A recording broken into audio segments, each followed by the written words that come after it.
Hello friends, আসসালামু আলাইকুম, নমস্কার, গুড মর্নিং, আদাব। তো আজকে আমরা সকাল সকাল বেরিয়ে পড়েছি, বেরোচ্ছি আর কি কলকাতার উদ্দেশ্যে। আমরা তো এখন কোয়ার্টারে আছি হাজব্যান্ডের সাথে, হাজব্যান্ডের কাছে।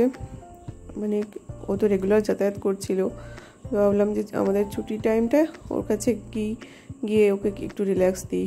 বাট সেই তো কাজ পড়েই গেল, একটু অফিসিয়াল কাজে আমাদেরকে আবার আজকে কলকাতা যেতে হচ্ছে। তো চলো দেখতে দেখতে তোমরা বুঝতে পারবে আমরা কেন যাচ্ছি। যে এটা হচ্ছে রাজারহাট ওই রেজিস্ট্রি অফিস আর কি। তো সেখানে আমরা গেছিলাম। অ্যাকচুয়ালি আমরা কিছুদিন আগে একটা জমি কিনেছি নিউ টাউনেতে, তো সেইটার ওই মিউটেশনের পড়েছে, আমাদের হিয়ারিংয়ের ডেট পড়েছে আজকে। তো সেখানে সমস্ত কাজকাম করে তারপরে আমরা এটা ভিজিট করতে এলাম জমিটা। আমরা এই জমিটা না দেখে কিনেছি, জাস্ট উনি যিনি আমাদেরকে কিনে দিয়েছেন উনি এতটা বিশ্বস্ত, ওনার এটা একটা বিজনেস আর কি। তো উনি এতটাই বিশ্বস্ত, এর আগেও উনি আমাদের জমি একটা কিনে দিয়েছেন খুব ভালো পজিশনে, এবং এটাও উনি বললেন যে নিয়ে রাখুন ইন ফিউচার জাস্ট ইনভেস্টমেন্ট পারপাসে নিয়ে রাখুন বলেও অনেক রিকোয়েস্ট করলো। বলে যাই হোক, সামর্থ্য নেই তবুও নিলাম। তারপর মাঠের মধ্যে দেখছি এই যে ছোট্ট একটা তরমুজ ধরে আছে, তরমুজটা পেরে নিয়ে এলাম। ছেলে ভীষণ রেগে গেছে, প্রচণ্ড রোদ, তো এই রোদে মাঠে ঘুরতে হচ্ছে। ওকে একটুখানি ডাইভার্ট করার জন্য এটা নিয়ে এলাম, তাতে ও খুব একটা খুশি নয়। একটু খুশি হয়েছে যদিও, কিন্তু রাগটা দেখাতে হবে তাই দেখাচ্ছে। আর এই যে ঘেমে নিয়ে কি অবস্থা। এই যে বাড়ি চলে এলাম, আমাদের কলকাতার বাড়ি। এসে দেখছি তো ওইদিকে আমার একটা নিম গাছ আমি লাগিয়ে রেখে গেছিলাম, টবেতে লাগানো আছে। এটা আমার অ্যাভোকাডো গাছ, ওইটা আগে যেটা দেখালাম সেটা আঙুর গাছ। এই যে লেবু গাছ, লেবুগুলো বেশ মোটা হয়েছে, আজকে পেড়ে নেব, কারণ নেক্সট আবার কবে আসবো জানি না। অ্যাভোকাডো গাছটা তো অনেক বড় হয়েছে, বাট এখনও একটা ফুল ফল কিছুই আসেনি, জানি না কবে আসবে। আর লেবুগুলো এটা তো গন্ধরাজ লেবু বলে লাগিয়েছিলাম, গাছটাও তাই বিশাল বড় সড়ো গাছ হয়ে যাচ্ছে, কিন্তু লেবুগুলো দেখছি বেশ ছোট ছোট। গন্ধরাজ বলে যে কী লেবু দিল কি জানি। ওই নার্সারিটা অনেক সস্তায় দিত, আমরা একটা গ্যাং মিলে যেতাম আর কি, 15-16 জনের একটা আমরা ফ্রেন্ডশিপ গ্রুপ ছিল, সেই গ্রুপ একসাথে যেতাম, গিয়ে নিয়ে আসতাম অনেক কিছু গাছ কিনে। তো ওরা অনেক সস্তায় দিত আমাদের, সস্তায় কি আমাদের বার্গেনিং করতে হতো। এত বেশি গাছ কিনতাম আমরা, একদিনে ওদের তাও 10-12 হাজার টাকার গাছ বিক্রি হতো আমাদের থেকে। তো যাই হোক, লেবু টেবু তুলে তারপরে পাশের বাড়িতে আমাদের নিচে যে ভাড়াটিয়া থাকে তাকে দিয়ে আমরা ফিরে যাচ্ছি আমাদের ভাড়ার ফ্ল্যাটে, কারণ রাতে আমরা ওখানেই থাকবো। তো ফিরতে ফিরতে খিদে পেয়ে গেছে, লাঞ্চ তো করা হয়নি আজকে।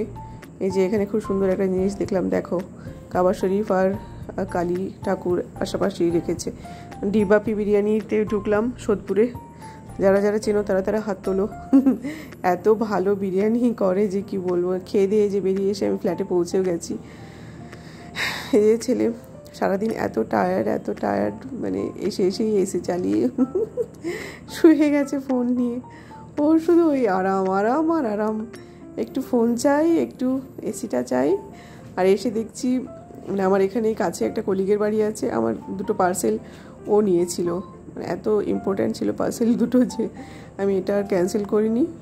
ওর ফ্ল্যাটের অ্যাড্রেস দিয়েছিলাম, ডেলিভারি বয় ওকে দিয়েছিল। তো সেই পার্সেলটা মাসি আমার যে মাসি, সে ওই কলিগের বাড়িতেও কাজ করে, তো সে মাসিকে দিয়ে কলিগ পাঠিয়েছে, জানে কলিগ যে আজকে আমরা আসবো। তো তার পার্সেলগুলো কেমন এসছে দেখছি। যে এটা একটা রিয়েলমির একটা ইয়ারফোন, ভীষণ ভালো এসছে। আমার ছেলের তো ভীষণ পছন্দ, বলছে মা এটা পুরো ডিমের মতো লাগছে। ভাবছিলাম যে যদি ড্যামেজ হয় তাহলে রিটার্ন করতে হবে, কিন্তু দেখলাম একদম খুব সুন্দর এসছে। এটা একটা পার্সেল ছিল, আর একটা ছিল হচ্ছে একটা শাল চাদর, অফ টাইম। এগুলো মেনলি 5,000-5,500 টাকা সিজনে দাম থাকে দেখি।